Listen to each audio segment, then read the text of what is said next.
Salut, j'espère que tu vas bien. Donc dans cette vidéo, on va voir comment tu peux débloquer une belle straddle planche. C'est la suite de ma vidéo sur la tuck planche, donc je t'invite à aller la voir puisque dedans je pose vraiment tous les fondamentaux de la planche qui seront bien sûr à appliquer sur ta straddle planche. Et si tu veux comprendre comment t'entraîner en calisthénie, j'ai créé une vidéo spécialement pour toi. J'y explique ma méthode d'entraînement complète, testée sur des dizaines d'élèves et surtout comment tu peux l'appliquer avec un emploi du temps chargé et peu de temps disponible.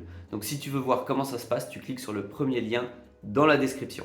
Quand commencer la straddle planche? Je te recommande d'avoir une bonne advanced tuck solide de 8 à 12 secondes avec tous les fondamentaux de la planche qui seront respectés. Qu'est-ce qu'une bonne straddle planche? Donc c'est une planche avec les jambes tendues, écartées, avec une bonne hauteur, une protraction et surtout un écrasement du bassin. Mais bien sûr, tu ne vas pas passer d'une advanced tuck à une straddle directement. On va utiliser des progressions intermédiaires car le gap entre les deux est beaucoup trop élevé. C'est pour ça que pour moi, le premier exercice qui est indispensable, surtout si tu n'as pas d'élastique, c'est la frog planche ou la straddle jambes pliées. L'avantage de cette variante, c'est que tu vas pouvoir travailler avec toutes les activations de la planche tout en rajoutant de l'intensité. Et le jour où tu te sentiras suffisamment à l'aise pour déplier les jambes, c'est-à-dire quand tu pourras tenir la position 8 à 12 secondes, alors tu pourras directement passer de la frog à la straddle. L'avantage de cette position aussi, c'est que tu pourras déplier les jambes petit à petit. Tu n'es pas obligé de passer de la frog à la straddle clean directement, tu pourras le faire progressivement. Ce qui va faire la différence entre une advanced tuck et une straddle bien exécutée, hormis le fait que tu aies les jambes dépliées, c'est la manière dont tu vas gérer ton bassin et tu vas gérer son écrasement.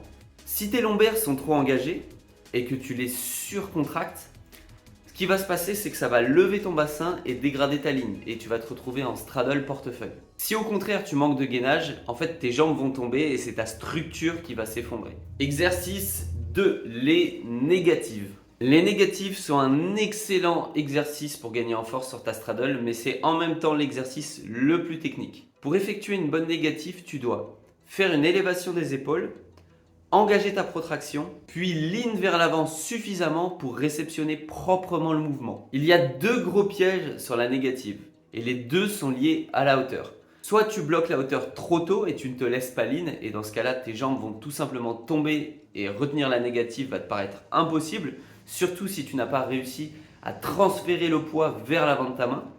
Ou alors, l'inverse, c'est que tu vas au contraire te laisser trop tomber en avant, tu vas énormément lean et en fait tu vas te retrouver en dead planche, en straddle dead planche et tout simplement tu ne vas pas travailler sur les amplitudes qui t'intéressent et développer de la force sur l'amplitude qui t'intéresse. C'est là toute la difficulté de la négative, c'est que tu dois bloquer la hauteur mais lean suffisamment si tu veux pouvoir descendre. Ce que je te conseille dans un premier temps, c'est de l'effectuer à l'élastique puisque c'est un mouvement extrêmement technique. Déjà, ça va t'aider à comprendre le mouvement, comprendre la technique de la négative et en même temps, vu que c'est un mouvement très intense et très fatigant, ça te permettra de comprendre la technique tout en limitant la fatigue durant ta semaine d'entraînement. Une fois que tu t'assures d'avoir bien compris la négative, que tu arrives à descendre avec une belle ligne, une bonne protraction, avec une hauteur suffisante, alors tu peux commencer à la travailler au poids du corps. Le troisième exercice, c'est tout simplement les straddles assistés à l'élastique. Ici, le but, c'est d'intégrer la position et non pas de t'épuiser. On ne va pas faire de la force. Utilise un gros élastique, si possible le jaune de Decathlon est très bien par exemple, et tu le fais en fin de séance. Le but de cet exercice, ça va être d'intégrer la position et de la comprendre. Donc on va venir travailler sur un temps sous tension long, donc entre 10 à 20 secondes. Le but, ça va être de comprendre la position, comprendre comment placer tes jambes, déplier tes jambes, écraser ton bassin tout en gardant la protraction, en gardant la hauteur et tout en stabilisant avec une bonne ligne de planche. Ce qui va faire la différence, c'est la manière dont tu vas déplier tes jambes et t'étirer, donc gérer l'extension au niveau des jambes. Puisque comme je l'ai dit, si ton bassin est surengagé, tu vas te retrouver en portefeuille. Et si au contraire tes jambes ne sont pas assez tendues, elles vont avoir tendance à chuter. Ce travail de sensation est en général très sous-estimé et pourtant il est essentiel pour comprendre comment le mouvement fonctionne. Je t'ai maintenant donné tous les outils utiles pour déverrouiller ta straddle planche. N'oublie pas, ce n'est pas uniquement une question d'intensité, mais aussi une question de volume, répétition et régularité. Tu veux de la force? Alors travaille proprement et respecte les activations musculaires sur le mouvement. Et comme je te le dis plus tôt, si tu veux aller plus loin et comprendre comment ma méthode d'entraînement fonctionne et comment tu peux débloquer tes premières figures en seulement 3 heures par semaine, tu cliques sur le premier lien dans la description. Je t'y explique comment j'entraîne mes élèves et comment tu peux suivre la même approche. En tout cas, merci d'avoir regardé cette vidéo. J'espère qu'elle va vous aider à débloquer votre straddle planche.